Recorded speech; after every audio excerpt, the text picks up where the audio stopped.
Good morning, everyone. Welcome to A Course in Miracles teaching. My name's Deborah, anchored in faith. I'm glad that you're here. We are on lesson 8. My mind is preoccupied with past thoughts. This idea is, of course, the reason why you see only the past. No one really sees anything. He sees only his thoughts projected outward. The mind's preoccupation with the past is the cause of the misconception about time from which your seeing suffers. Your mind cannot grasp the present, which is the only time there is. It therefore cannot understand time and cannot, in fact, understand anything. The one wholly true thought one can hold about the past is that it is not there. To think about it all is therefore to think about illusions. Very few have realized what is actually entailed in picturing the past or in anticipating the future. The mind is actually blank when it does this, because it is not really thinking about anything. The purpose of the exercises for today is to begin to train your mind to recognize when it is not really thinking at all. While thoughtless ideas preoccupy your mind, the truth is blocked. Recognizing that your mind has been merely blank, rather than believing that it is filled with real ideas, is the first step to opening the way to vision. The exercises for today should be done with eyes closed. This is because you actually cannot see anything, and it is easier to recognize that no matter how vividly you may picture a thought, you are not seeing anything.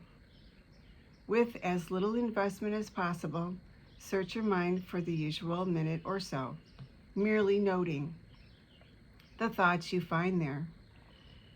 Name each one by the central figure or theme it contains, and pass on to the next.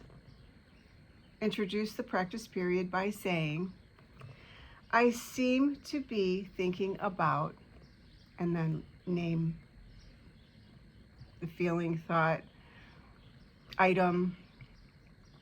Then name each of your thoughts specifically. For example, I seem to be thinking about, you can put a name of a person, about a name of an object, and about a name of an emotion.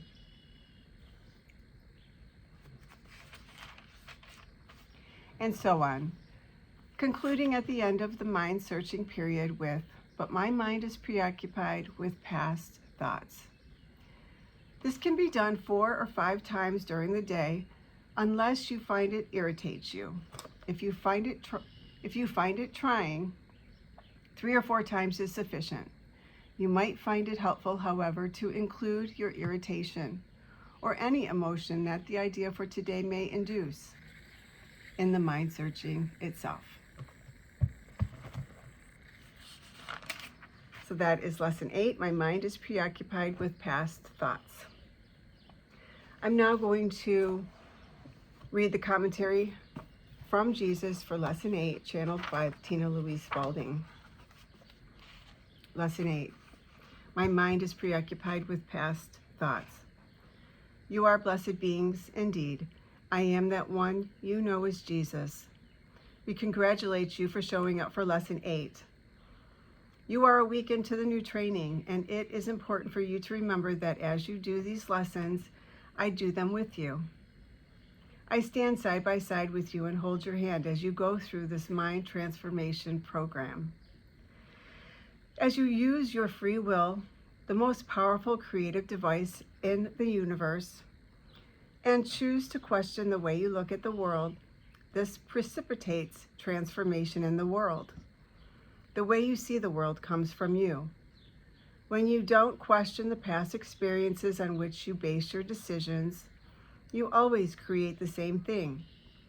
If that does not suit you, then you develop unhealthy patterns of behavior that cause suffering. When you begin to question your decision-making abilities based on your past experience, as in, when I am thinking about the past, I am not really thinking about anything, you are imagining. You use your imagination when you relive or mull something over. You go back through your own filters of thought to a time and place when you made a decision about something, whether good, bad, or indifferent, and you bring the past recollection into the present and contaminate the present moment. We want you to understand that you need to leave the present free and clear to create new things with a clarified mind. We want you to become more present, more accepting of the present moment, because this is where everything happens. If you bring your past ideas into this present moment and base your present decisions and judgments on past experiences, you get the same thing over and over again. Presence is what we want to cultivate here. You begin to see the time you spend in future ruminations and past regrets as a waste of your creative energy.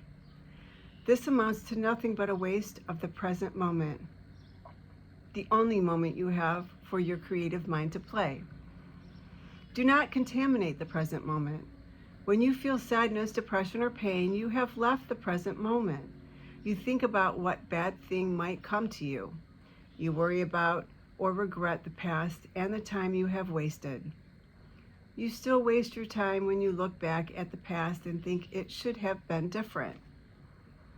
This helps with the forgiveness practice, which this course cultivates in your consciousness. Because if you don't keep regurgitating past wounds or sins that people might have committed against you, then you will not hate them. When you meet them, you do so in the present moment, free to accept them as they are. Harboring hatred and unforgiveness means you cannot meet people as they are in this moment. You are always layering what they have done and said, or should have done and said, between you and them. And you live an untrue idea of those people. To live in the moment is a very loving thing. This lesson is a very loving practice. You begin to free not only yourself of the illusions of past and future, but also those people you meet from your past judgments and decisions about them. You begin to meet them, perhaps for the first time, free and clear of judgment. In that moment, you have a true and honest interaction with them. This is cultivated over time. When you meet people with whom you share resentments, you have a feeling of negativity because these past misdeeds have been fought and nurtured. As you begin to let go of these past wounds, judgments, and stories involving your parents, ex-lovers, and partners, you can also release the future stories of poverty, homelessness, job loss, or betrayal.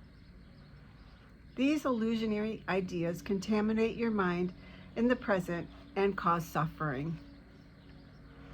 Thank you for joining us today. We are pleased you are on this journey with us toward a new, clarified mind.